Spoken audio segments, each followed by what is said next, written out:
আলহামদুলিল্লাহ, আসসালামু আলা রাসূলিল্লাহ। আরবি শিখুন, কোরআন বুঝুন এর আরেকটি এপিসোডে আপনাকে স্বাগতম জানাচ্ছি। আজকের এপিসোডে আমরা সুকুন আল আরিদ, অস্থায়ী সুকুন সম্পর্কে জানব। আমরা এর আগে সুকুন সম্পর্কে শিখেছি, যেরকম এখানে এটাকে পড়ব আনতা, হামজা আলিফ ফাতহা নুন সুকুন, আনতা ফাতহা তা, আনতা। এখানে নুনের উপরে সুকুন হয়েছে। তদ্রূপ এটি কাইফা, কাফ ফাতহা ইয়া সুকুন, কাই ফা ফাতহা ফা, কাইফা। এখানে ইয়ার উপরে সুকুন হয়েছে। এটিকে বলা হয় সুকুন আসলি, এটি পার্মানেন্ট সুকুন। এটি বা ফাতহা আইন সুকুন, বা দাল দম্মা দু, বা দু। এখানে আইনের উপরে সুকুন হয়েছে। এগুলো আমরা ইতিমধ্যে শিখেছি। এই সুকুনটিকে বলা হয় সুকুন আসলি। কিন্তু আজকে আমরা যেটি শিখব সেটিকে বলা হয় সুকুনুল আরিদ, মানে অস্থায়ী সুকুন। এটি কিভাবে হয় আমরা দেখব। এখানে দেখবেন এটিকে পড়ব আমরা সুবহানা, সিন দম্মা সু, বা সুকুন, সুব, হা ফাতহা আলিফ হা, সুবহা নুন ফাতহা না, সুবহানা। আর এটি আল্লাহি, আল্লাহি, সুবহান আল্লাহি। এই অস্থায়ী সুকুন হলো যখন আমরা একটি আরবি শব্দকে পড়ব, শব্দের পরে যদি আমরা থেমে যাই তাহলে শেষের হারফের যে হারকাত আছে সেটা আমরা পড়ব না। তার মানে এখানে সুবহানা, এই নুনের উপরে ফাতহা রয়েছে। যদি আমরা সুবহানা এই পর্যন্ত পড়ি তাহলে আমরা পড়ব সুবহান, সুবহান।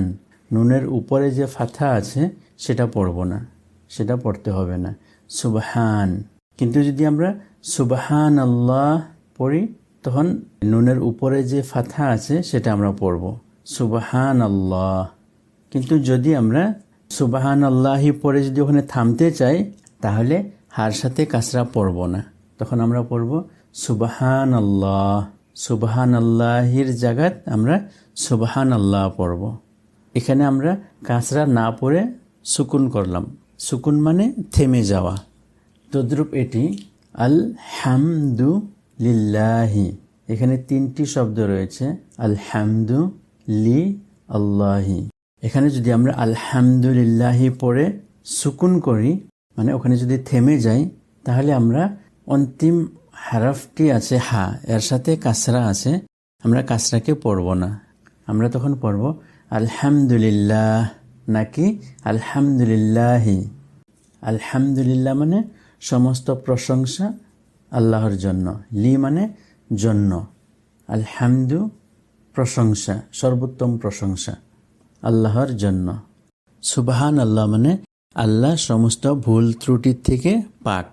আল্লাহ কোনো সময় ভুল করে না, আল্লাহ মানুষের সাথে কারোর সাথেই অন্যায় করে না, আল্লাহ ভুলে যায় না, আল্লাহ ঘুমায় না। আমরা যখন সুবহান আল্লাহ বলি আমরা এই কথার সাক্ষী বহন করি যে আল্লাহর মধ্যে কোনো ভুল ত্রুটি নেই। এটি আল্লাহু আকবারু। আল্লাহু পরে যদি থেমে যান, এরপরে কিছু না পড়ুন, তাহলে আপনি আল্লাহ পড়বেন। কিন্তু যদি তারপরেও কিছু পড়তে চান তাহলে আপনি হার উপরে যে দম্মা হয়েছে এই দম্মাকে পড়তে হবে। তখন আপনি বলবেন আল্লাহু, যেরকম আল্লাহু আকবারু, আল্লাহু আকবারু।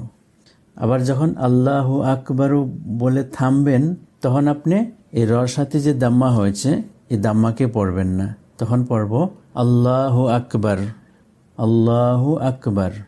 আল্লাহু আকবার মানে আল্লাহ সবচেয়ে বড়, সবার থেকে মহান। কবির মানে বড়, আকবর মানে সবচেয়ে বড়। আল্লাহু আকবার, আল্লাহ সবচেয়ে বড় বা সবচেয়ে মহান। এই শব্দটি দেখবেন এটি আল আলামিন। কিন্তু যদি আমরা সুকুন আরিদ করি তাহলে বলবো আল আলামিন, তখন আমরা নুনের সাথে কাসরা পড়ব না। আল আলামিন মানে জগৎ সমূহ, আলম মানে জগৎ, দুনিয়া, পৃথিবী, আর আলামিন মানে জগৎ সমূহ, তার বহু বচন। এটিকে পড়ব নাস্তাইনু। কিন্তু যদি সাকিন করি, নুনটাকে সাকিন পড়ি, তাহলে পড়ব নাস্তাইন। নাস্তাইন মানে আমরা সাহায্য চাই। যখন সূরা ফাতিহাতে বলি ইয়াকা না'বুদু ওয়া ইয়াকা নাস্তাইন, এর অর্থ হলো আমরা আল্লাহকে বলি যে শুধু আপনারই আমরা ইবাদত করি এবং শুধু আপনার কাছেই সাহায্য চাই। এটি কিতাবুন, আমরা যদি বা হারফটিকে সাকিন পড়ি তাহলে পড়ব কিতাব। তদ্রূপ এটি হবে রাজুল, রাজুলুন, রাজুল, রাসূলুন, রাসূল।